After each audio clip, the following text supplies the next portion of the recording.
Hello, everybody. Welcome along to the Event Industry News Podcast. My name is James Dickson, wishing everybody a very good morning, afternoon or evening, whenever or wherever you are tuning into the podcast from today. Today's podcast is brought to you by our sponsor, Engage, powered by D2I Systems, winner of Best Event Management Platform at the 2017 Event Technology Awards. To learn how Engage can make your business more profitable, visit d2isystems.com/engage. Welcome to today's show, everybody. On the show today, we're going to be talking about multilingual events. Many of our listeners will have experience of working at events with international visitors. And on today's show, we're going to look at how technology is helping us to deliver content that can be accessed by people who don't necessarily speak the native tongue relevant to the event location. Our guest today is Leslie Robertson. Leslie, welcome to the show. Hello. Leslie is the founder of Open Audience and Open Meet. We're going to learn a little bit more about those respective organisations and companies as we progress through today's podcast. Leslie, it's the first time on the show today. As I mentioned, we're going to be talking about multilingual events and what's being done and what's available in the industry to manage those and deliver those successfully. First of all, what qualifies you specifically to speak on this particular subject? Well, thanks for inviting me on. I guess it comes from the basis that as a Scotsman, I sometimes struggle with English myself. and I was lucky enough during the career that I had to live and work internationally for 10 years.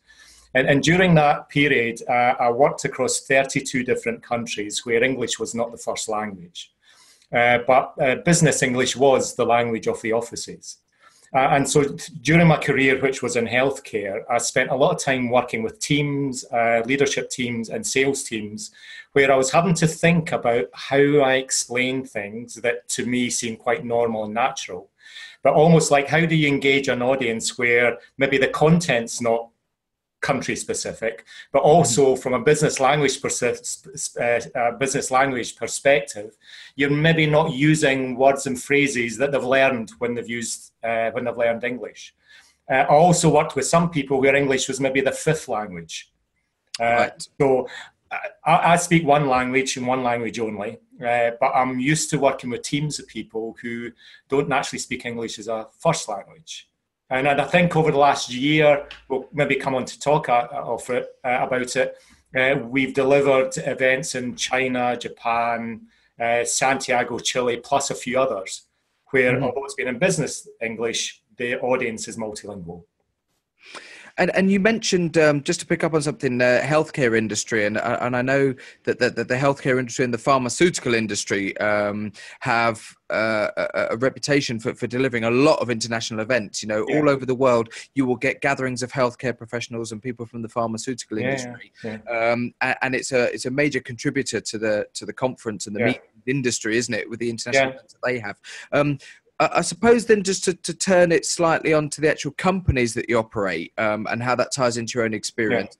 Tell us about Open Meeting and an Open Audience, because I suppose that will start to shed a little bit more light on what we're going to talk about on today's show. Yeah, well, my background, as I say, was healthcare, but I also did quite a lot in terms of employee engagement as I went through. So I originally started in HR. And I came out with an idea of how do you change the shape of meetings? And it's almost like death to boring meetings. Like, what can you do that switches the light on, that allows you to measure and change behavior in a meeting? So I set up Open Audience originally to start to think about how do you create engaging experiences for delegates so that they feel involved, that they feel engaged, that they feel as though they're contributing to the agenda. And that was how I set up Open Audience. And that's everything from bespoke engagement plans, how you set the agenda, etc., etc. Then I thought about, well, how do I combine that consultancy with technology? Because there must be tech solutions. So I'm not a technologist. I know a lot of people who are. But my bag was about how do I create technology that allows us to have an engaging experience which has measurable outcomes. And so Open Meet is predominantly our bring your own device platform, but we also have offline platforms as well. And bring your own, and Open Meet was set up specifically to address some of the challenges I saw in events, which is a lot of people surfing meetings, not feeling engaged or feeling wanted sometimes. And how do you use technology in a way that's simple, straightforward, and allows them to feel as though they are contributing to the event itself? And of course, when we talk about contributing to an event, when we talk about engagement at an event, when we talk about people feeling detached from the content that's being delivered, going back to the crux of today's episode and talk about multilingual events, if you don't understand the person delivering a seminar session, for example, and you don't speak the language and you can't read the information related to that session in the brochure or the show guide or the app, then language is going to be the fundamental barrier to engagement and participation, isn't it? Yeah. Well, I think if you look at predominantly the meetings that we are involved in, it might be a congress, it might be a sponsored symposia, it might be a standalone event, it might be an internal briefing session, it might be, you've got people who probably have some kind of conversational English because they've been invited to a congress where all the presentations are in English. But like you or I, who might learn schoolboy French or German or whatever, you go from basic to beginner to intermediate to expert. And you might go to English in a way where you understand the technical terms or you don't. So I think that the thing that we were trying to kind of look at is that even in English, engaging an audience is so important. And we often have conversations where someone says, I want to use technology. And you say, well, why? And you say, well, I want the audience to be more engaged. And it's like, all right, okay, help me here. How do you define audience engagement? And that's a webinar in itself, because you get people saying, oh, it's that lean forward moment when it's like, oh, I can physically see they're engaged. Yeah. Or someone might say, well, it's when they ask a lot of questions. And some might say, well, it's when they're not on their phones. And some might be it's an NPS score at the end where we get a really good NPS score. So what we try and do is unwrap what they mean by audience engagement, and then try and plot a technology journey which helps them have a measurable outcome, whether it's changing behavior, getting insight, or just measuring the engagement that a delegate has at a meeting. And for us, it's about how do you take passive delegates and turn them into active participants? And that's driven by having run a lot of rubbish meetings in my past, having sat through a lot of rubbish meetings, but it's also seen some great meetings. And I see some great meetings around the world that with just a little tweak and a little additional thought around, oh, maybe everybody's not got the same level of English, you can change a good meeting to a great or an outstanding meeting. I can almost hear the next question being shouted by our listeners, which is then tell us about the technology itself. When we're talking about delivering multilingual events, this is something that we have the technology now to be able to deliver. Tell us a little bit about how that actually works and how it's deployed. Well, it's every meeting we do is different. I don't think we've got a standard way of using technology as we go around the world. So it's extreme. We were asked on a Wednesday, are you busy at the weekend? And it's like, oh, yeah, well, we're not. What can we do? Well, can you get to Shanghai? Well, yeah. Like, what are we doing? Well, there's a clinical investigator meeting. So, we can go. So the Thursday we got the contract. The Friday, my tech guy ended up going to the airport, not knowing what flight he was on. We got to Shanghai and they said, by the way, it's in Mandarin. The whole event's in Mandarin. Can your platform cope with Mandarin? Yes, it can. So we effectively ran an event in Shanghai in Mandarin where our platform was fully programmed in Mandarin. And we don't speak Mandarin, but what you obviously need is a moderator or an organizer who helps you think about what you do, how you do, and how to push out polls, how to take questions. And that's one example. Another example we ran recently in Santiago, Chile, where there were Portuguese, Spanish, and English speakers in the room. Right. And what they had translation booths. But the question asked in Spanish went to English, went to Portuguese, went back to English, went back to Spanish. And then what we were doing in real time with iPads is taking questions in English sorry, taking questions in any language, Portuguese, Spanish, or English, and providing a translation to the stage, so that the chair always had the question in English, approved by the moderator. So our platform is such that we can cope with languages, we can cope with questions in any language, and it's then a process of how do you take questions in any language, and how do you make sure that the chair at the front of the room can understand what's been asked in the room.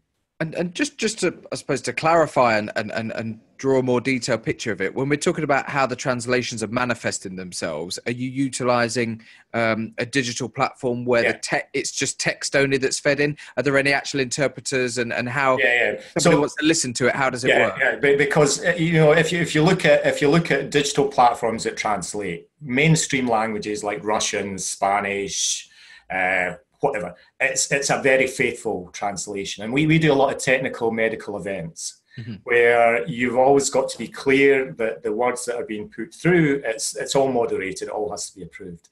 And so if someone's mentioning something technically in Portuguese, you need to make sure it's a faithful translation. Right.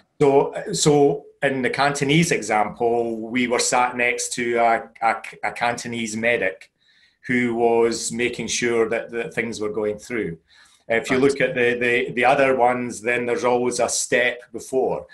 We also get to a point of being able to share the local language plus the English translation. But part of it is about, it's almost like it's taking a step back from the tech, which is why do you do that? Yeah. Because tech is tech, and tech platforms, it's logical to say it's what you do with it that makes a difference. So there's almost a first step where you actually have to think, I've got a multilingual audience, so what? Should I be doing something about it? Should I worry about it? Well, they must all be able to speak English because they're coming. So therefore, I'm sure they'll put their hand up and ask a question if they've got one. And if that's where you start, that's not always where the audience is. And we got involved with an event where I ended up running it helping them run it in 5 languages, because it previously run, and what they ended up doing was getting some Scottish and Irish facilitators who talk very quickly to an audience where only maybe 30% had English as a first language. Right. And so the engagement scores and the feedback they got at the end was, it didn't really work for a big percentage of the audience. Sure. So I got involved in the second round, where we actually thought about engaging in 5 different language groups. So I helped pre-engage, which is a big part of it, with pre-engage in 5 languages. And then worked with the organisers and with the company to translate all the materials in 5 languages. So a delegate could sit there with an iPad, listen in English, and look at the presentation in Italian. I see. They could ask a question in French, and it was translated to English for the chair. And you've just preempted my next question, actually, which was that how does the end user actually access it? So when you're talking about bring your own devices, it's people connecting to a network using the event app, presumably, where there will be an option to select which language they would like to read it in. Yeah, well, not quite, because again, what I've moved away from is that it's a web-based platform. So we would set something up with a unique URL. So it's eventtechengage.com. You would say to delegates, okay, get your phones out, boys and girls, and log into eventtechengage.com, and then you're straight in the meeting. Right. And then what you have is the ability, using your own keyboard, if you want, to then start to engage in your own language. But the platform we've got at the moment is an English language platform, but with the ability to process manage the polls, questions, and various elements in local language, if we choose to do that. From a development point of view, going back to when you started these organisations, how much R&D had to go into creating the services that you're able to manipulate and deploy and tailor for your own clients, and how much was already available that you've been able to just integrate with your own platform? Yeah, when I started this, I had no technology, so I was looking at across the. I work on the basis, if a client says I'd like to do something, that's absolutely, we can do that. Then we go out and worry about delivery. And you're only as good as your last delivery. So I've looked at commercially available technologies. I've looked at apps. I've used free apps in events, because it's all about finding the right. There's a technology solution for everything you could ever think about, but you've got to be confident that you understand it, and you know how to use it, and you know how to keep the client safe. Because ultimately, you don't want to have spent $100,000 or £200,000 on an event, and then it's remembered because the technology didn't work. Right. So we've spent a lot of time and effort and a considerable amount of money developing something that works for me, and works for me on the basis I'm not a techie. I've created something that I can use, because that's so important. Because if you're trying to adapt in the moment in an event, you can't say, well, I have to go through 42 steps. You've got to be nimble on your feet, because we tend to run our technology in a way where we're in the room. Yeah. And we're there working before, we're doing due diligence, we're thinking about, because we use Wi-Fi or internet or 3G or 4G, we make sure that wherever we are, we have the ability to do that. Now, if you don't trust the 3G, 4G or internet, we will provide iPads offline. I see, right. So we ran, for example, an event in Frankfurt in an asset management company, 250 iPads in German for 3 days. Set the iPads up in German keyboards, the presentations were in German, predominantly there was some English, all the polls were in German, some were in multi-languages, and myself and my tech team sat at the back of the room with headphones on, trying to listen for, let's go to the iPads. So that we could actually, right, okay, iPads, right, quick, get ready. And then process manage it like that, which is good fun. It's great fun. So it's a learning curve every day. And my next question was going to be, how many languages can you cope with at the moment simultaneously? So I suppose there's a three-part. Simultaneously, how many are available to clients in total, and how easy is it to add any languages that you might not have available at the moment? Right. So because we believe we can cope with any language in the world. Right. Yeah, it's a big claim. Because we use platforms to then help us translate any language in the world, the variability of the translation will differ. So sometimes if you look at Russian script, it could be confused with Bulgarian alphabet, could be confused with the Serbian alphabet. Right. So there are nuances like that you actually have to think of. But effectively, if you think of, I go to a lot of congresses and conferences where there might be 100 languages in the room. You might be running a global medical symposia where a company is launching product X or trial Y. And literally you have somebody from any country in the globe. And so part of it is thinking, how do you process manage the sheer volume of questions? But how do you then make sure that anyone who wants to ask a question can be heard? Sure. And it's not unusual for us to get in an hour and a half through our platform to get, with 300-400 people in the room, we can get well over 100 questions in different languages. And that's almost the ability to, you still have microphones in the room, but what you're taking out is the English speaker who's very confident having a conversation with the faculty or the front of the room. And you're allowing anybody in the room who isn't confident using English to ask a question, either in English as best they can, which is great, and a lot of people do, clunky, positive English, or to say, well, look, if you only speak Spanish and you're not so hot on English, ask it in Spanish because they'll understand it. And that's just so important. Of course, yeah. Well, going back to the event you mentioned over in Shanghai where you delivered it in Mandarin, one of the key things about that you mentioned was that you got the call maybe on the Thursday, flew out on the Friday, Wednesday, and then had to deliver the event over a weekend. So a very, very short space of time and probably not much time at all to plan. At the other end of the spectrum, if you are in the luxurious position of having quite a bit of time to plan and work with a client in advance, are you able to look at things like seminar content, like PowerPoint presentations, And are you able to actually bring that in and incorporate that within and have it sort of ready to go, so to speak? Yeah, well, I think there's a couple of things. One is there's where Open Audience started was to say, well, if you're developing an agenda, talk to us about how to engage your audience along the way. So if you have rock star specialists talking about their topic, encourage them to think about the kind of questions they want to ask. Should they be asking at the beginning of something, what do you know about what I'm about to tell you? Because if there's other experts in the room, I would like to know so that I'm not caught out. If everybody's saying they'd like to know at this level, there's no point in me pitching a presentation up at this level. Sure. So there's something about design of the content. If we've got the luxury of time, and we often do, because we're programming events in for next June, a year's time, where we get involved with the speakers to say, let's have a look at your presentation. All right, how would you do it normally? How would you engage? When would you ask questions? How would you ask questions? What do you want to know? And then in a lot of the compliant industries, you're having to think about how it goes through the approval process. So often we're involved in setting up the meeting, setting up the screenshots, setting up what it would look like, and then getting it through approval. And so we work with lots of organisations where we do have 3 months, 4 months, 5 months lead time. We do end up having to think about almost effectively running the meeting in advance, so we've got the appropriate screenshots so it can go through some kind of approval process. And then there's the whole thing about, okay, have you got translation in the room? If you haven't, what are you going to do? What URL are you going to have?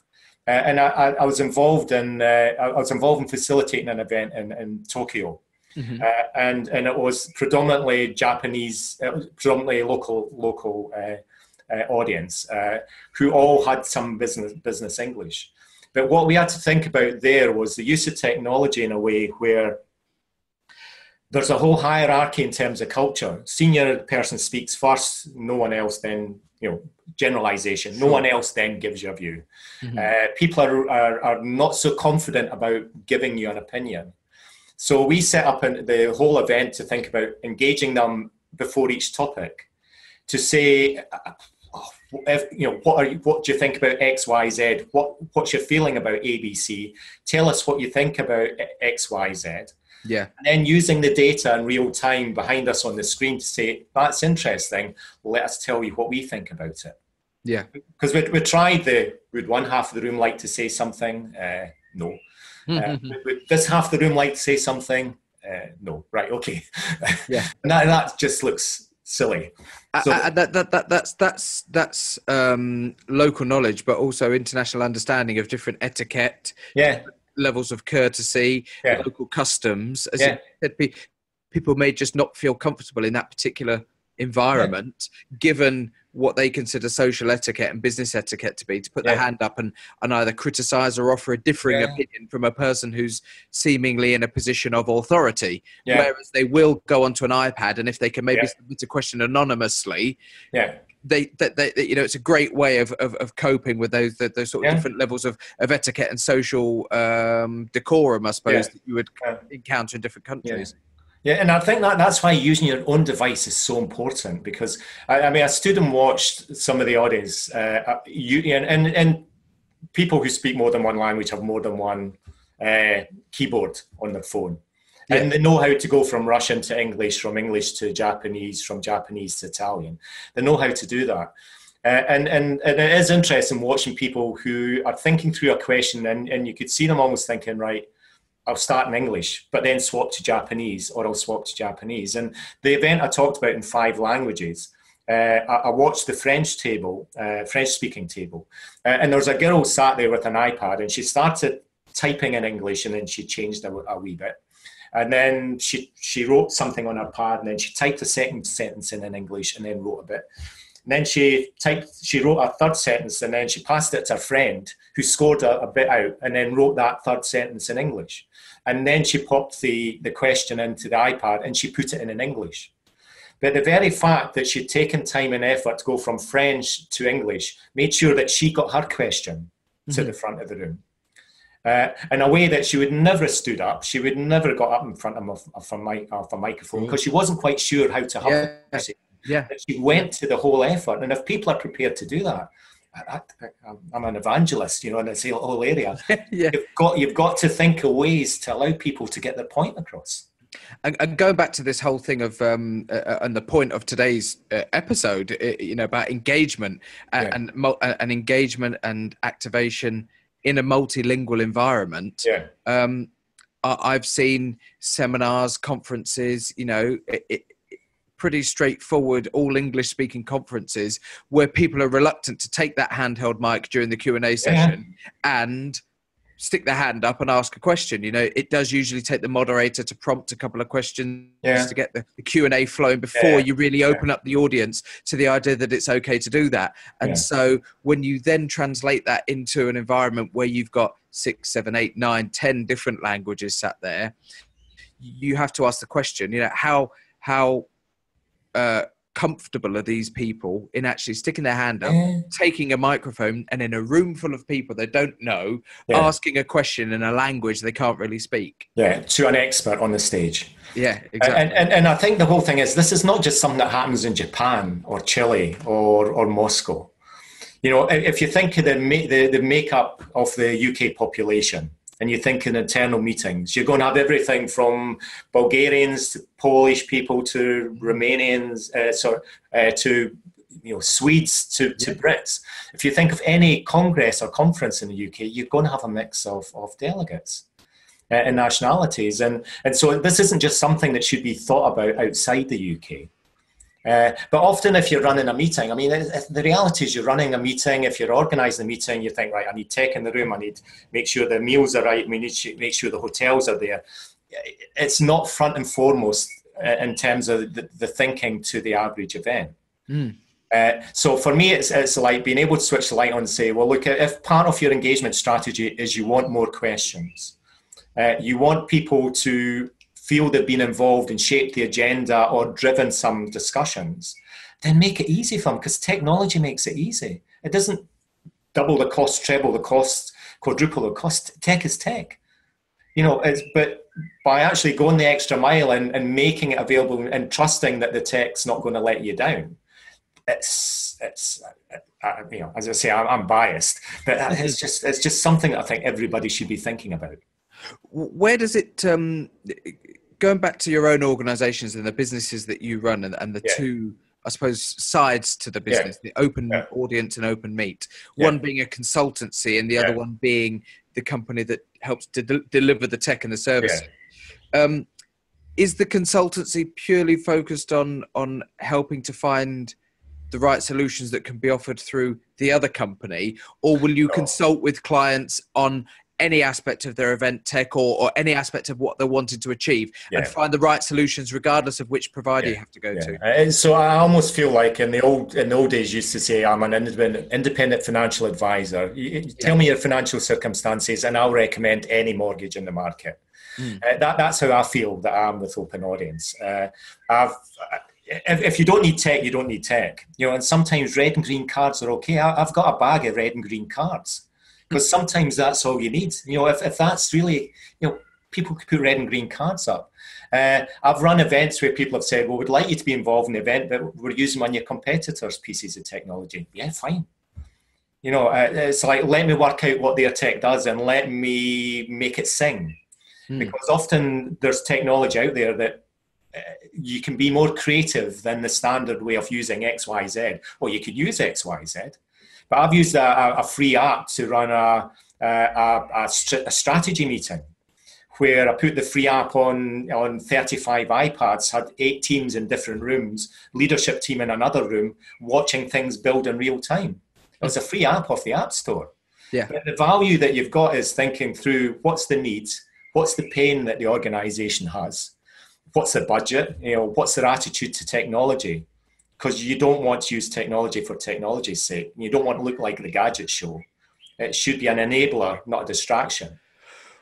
Well, let me ask you this on that very specific point that you just made, technology for technology's sake. When you mentioned you still have a bag of red and green cards there, is there the argument still in the event industry that if it's not broke, don't fix it? If you have a successful meeting that has been running in quite a simple form, but that produces high levels of engagement that everybody yields great results from. Are we sometimes guilty in the events industry of trying to fix things that are not broken, and just because there is technology there, thinking that we have to use it when not necessarily we do? Yeah.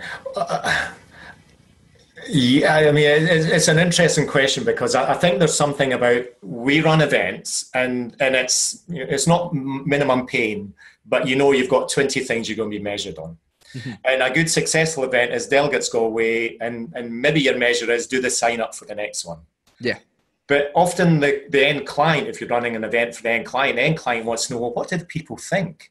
If there was nurses and doctors in the room, the nurses and doctors have different opinions. If there was teachers and head teachers, teachers and head teachers, do they think differently? Do people from Northern Ireland think differently from Scotland? Do people from outside the UK? And so we kind of get into a point which is, you can run a meeting and have simple tech. And for a lot of cases, there's a lot of pilot high, sell it cheap tech, which does the job. Yeah. And if you say, I only wanted to do X, Y, Z, then yeah, if you've already got a license for some free tech and it works, crack on. But if you want to think about, how do I really get insight, and how do I really, really, really measure the value of a meeting, then part of it is, start before you run the meeting and say, how am I going to know if this meeting's positive? Mm-hmm. And how do we know if we're going to have positive outcomes? And then, what is a positive outcome? Is it an NPS score? Is it number of questions? Is it people signing up for future events? Is it a real-time pulse of the audience? So if people are happy, are you prepared to shape the agenda on the day based on what delegates are going to tell you? Are you prepared to change what you do on the day in advance because you're pre-engaged? And now that's a different kind of thing, where it's like the next level up, which is, what's the purpose of my meeting? And can I have a more positive outcome for my client? Sure. And in a lot of cases, people haven't thought about that. And maybe they don't need to, but sometimes just by having this conversation, people think, oh, can you measure that? Yeah. I'd like to know this. An NPS score, Net Promoter Score. Oh, what does that tell me? Oh, right, okay. Well, have you got a measure against other events you do? Yeah, I have, yeah. Oh, it'd be interesting to see how this, well, if I do this 4 meetings, will I be able to check the value of the meetings over a 4-meeting series? Yeah, you can. And as soon as you get into the conversation or discussion about measuring the outcome and getting insight from the audience, you start to think differently about the technology you use. Absolutely. As I say, I get very excited. Very excited about this. Enthusiasm is something that we never shy away from on the podcast. We've been talking today on the podcast to Leslie Robertson. Leslie, our guest today, is the founder of Open Audience and Open Meet. And the two of us have been discussing about multilingual events and how technology that is now available to us is really opening the doors for the levels of engagement and interaction that we can deliver at all types of events by opening it up to multiple languages to allow people to speak or access information in written text in their native tongue, and then be able to put questions to perhaps a seminar host or to other attendees at an event, and really use that to increase the audience engagement. Leslie, if people want to find out a little bit more about the organisations that you run, how can they do that?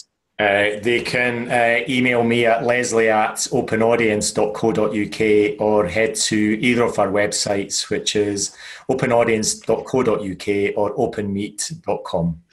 Fantastic. We're going to wrap up today's podcast episode there. If you want to find out a little bit more about what we've been talking about today, please do get in touch with Leslie and have a look through eventindustrynews.com. Loads of event tech solutions and dedicated pages on the Event Industry News website related to the event technology that's available to our followers. The podcast is brought to you by our sponsor, Engage, powered by D2I Systems, winner of Best Event Management Platform at the 2017 Event Technology Awards. To learn how Engage can make your business more profitable, visit d2isystems.com/engage. And on the subject of technology and platforms, don't forget to stay up to date with all of the latest news, the latest features and special reports that are going on to eventindustrynews.com. Our podcasts are published on the Wednesday of each week. And on the last Wednesday of each month, we've started to do live Facebook podcasts as well that you can follow and tune into via the Event Industry News Facebook page. But that is all for today. Thanks once again to our guest, Leslie Robertson from Open Audience and Open Meet, for coming onto the show. First time guest today. It's been great to have you on board, Leslie. Thanks very much. Thank you. And we will see and hopefully hear from all of you on the next episode of the Event Industry News podcast. My name is James Dickson. Thanks very much for listening. Goodbye.